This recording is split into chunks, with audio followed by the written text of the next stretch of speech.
Yes, Maharaj. Om Asato Ma Satgamaya Tamaso Ma Jyotirgamaya Mrityurma Amritam Gamaya.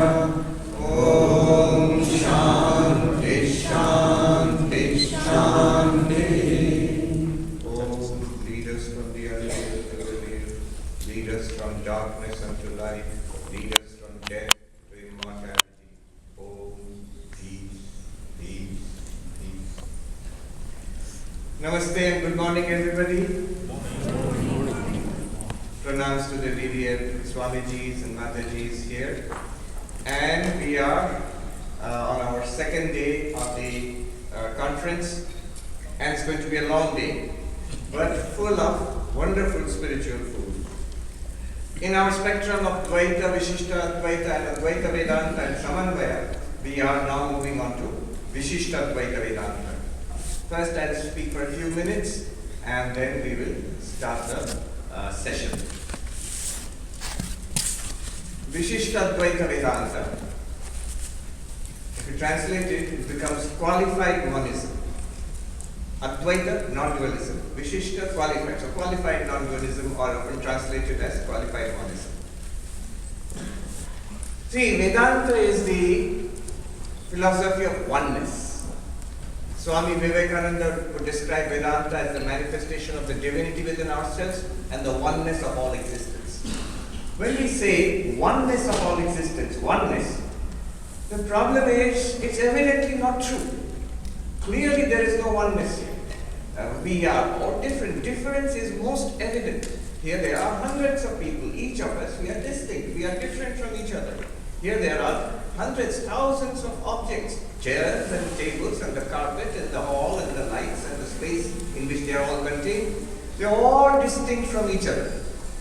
And a drone. I can see a drone. Yes.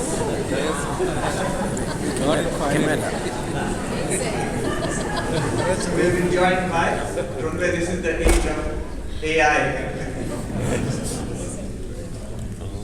Yes, a few days ago, a Swami took me for a ride, not figuratively, literally,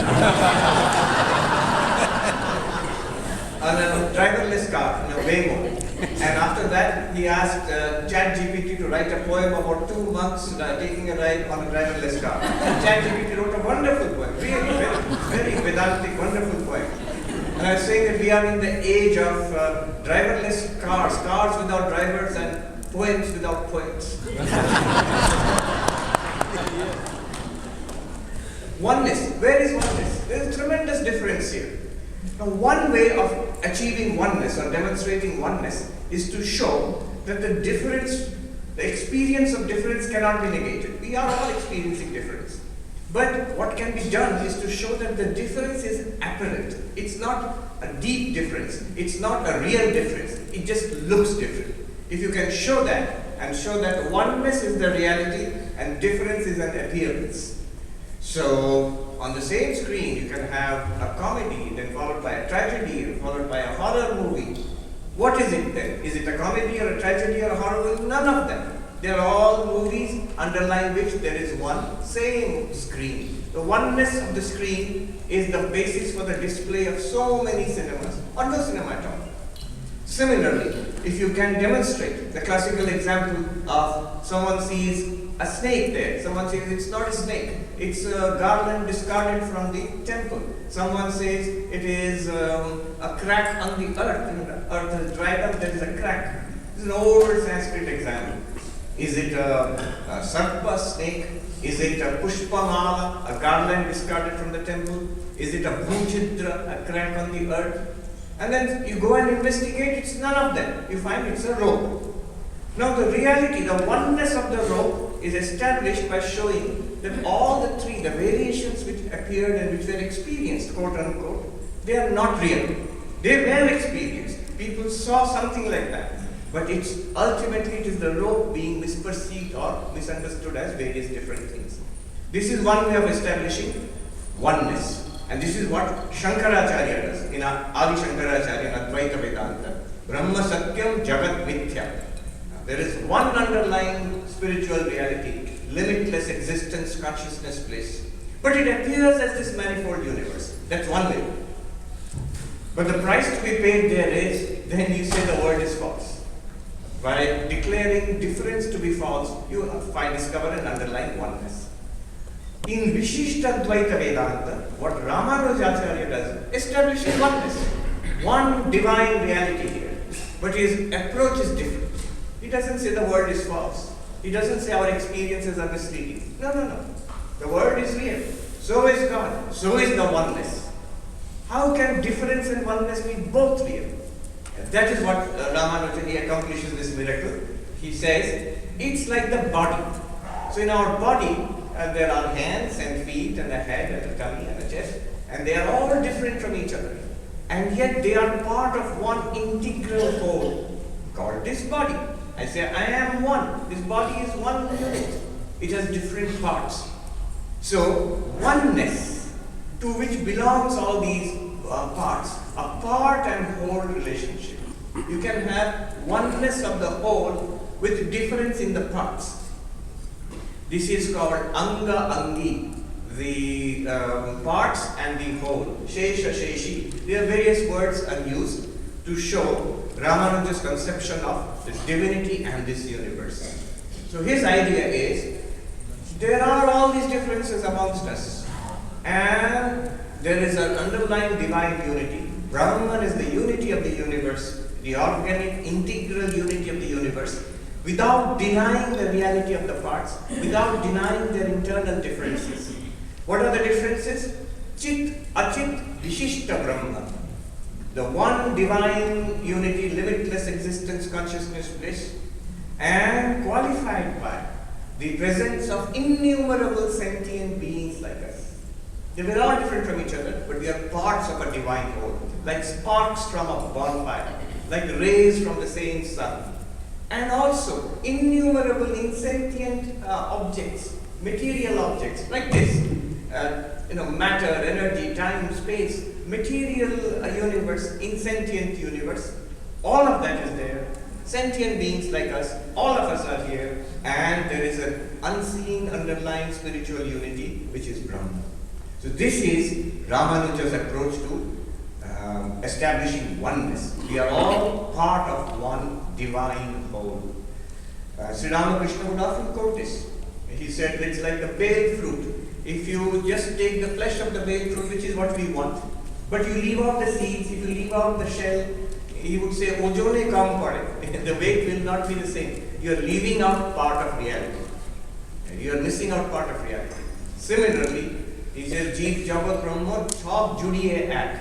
The whole thing together is one divine reality. And of course, there are innumerable subtleties to this. What is the nature of the divine reality?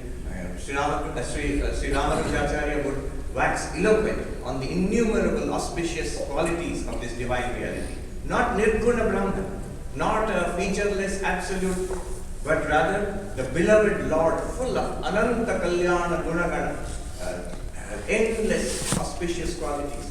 He waxes eloquent. His first sentence of his commentary on the Bhagavad Gita, it's half a page, one sentence. It's going on and on about the auspicious qualities of Narayana, of Vishnu. But philosophy is secondary. Ramanuja, his life, his extraordinary love, his love for Vishnu or Narayana made him melt in love for humanity. And who is Ramanuja? His guru gave him initiation, mantra, and said, if you repeat this mantra, you will attain moksha, mukti. But don't tell anybody else. He asked, what will happen if I tell others? If you tell others, they will attain moksha, but you will go to hell. And Ramanuja, the first thing he does, he goes to a high tower and he calls, come ye all. And he gives the mantra to everyone. So, this is Ramanuja. His life is full of such acts of love. He broke down caste barriers continuously among the Alvars. I was reading, number of them belonged to the so-called lower castes. One of them was a hunter by caste. One of them was a farmer. They're all famous Alvars. Caste was unknown. And yet their compositions are recited with great devotion by Sri Vaishnavas till today. He allowed members of the so-called lower castes who were restricted from temple entry into the temples. I was amazed to see that the term, that the outcasts, he gave them the term the blessed caste. And it is more than 1,000 years before Mahatma Gandhi used the term Harijan. I did not know that. I was reading recently. It's a Tamil word. I don't know the word exactly. Blessed caste, he said. So this is the heart of Ramanuja. Today, we will explore various facets of Vishishtadvaita. Oh, one more point. Yesterday a gentleman was there, he said, Shankara is not the founder of Advaita Vedanta. Advaita Vedanta is much older than Shankara. He said that it is true, but so also Ramanuja is not the founder of Vishishtadvaita Vedanta. Madhva is not the founder of Dvaita Vedanta. In fact, none of them claim to be founders. They are known as Acharyas. In Himalayas, you will hear the term. Instead of Shankaracharya, they will say Bhagavan Bhashyakara, Bhashyakara Bhagavan, the Lord commentator. So, they are the most significant figure in the tradition. They are the ones who wrote the commentary, especially commentary on the Brahma Sutra. Ramanujacharya's commentary on the Brahma Sutra is called the Sri Bhashya, and it is foundational to Vishishtadvaita Vedanta. But the tradition is much older than Ramanujacharya.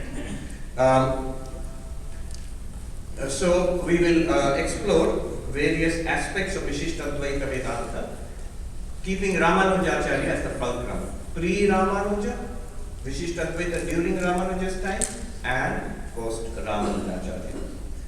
We have a stellar panel of speakers here, but first we'll start off with a beautiful hymn, Sri Madan Mohan Ashtakam, which is full with the syrup of devotion. It's a very sweet hymn, and our revered Swami Ishatmananda ji will offer this hymn.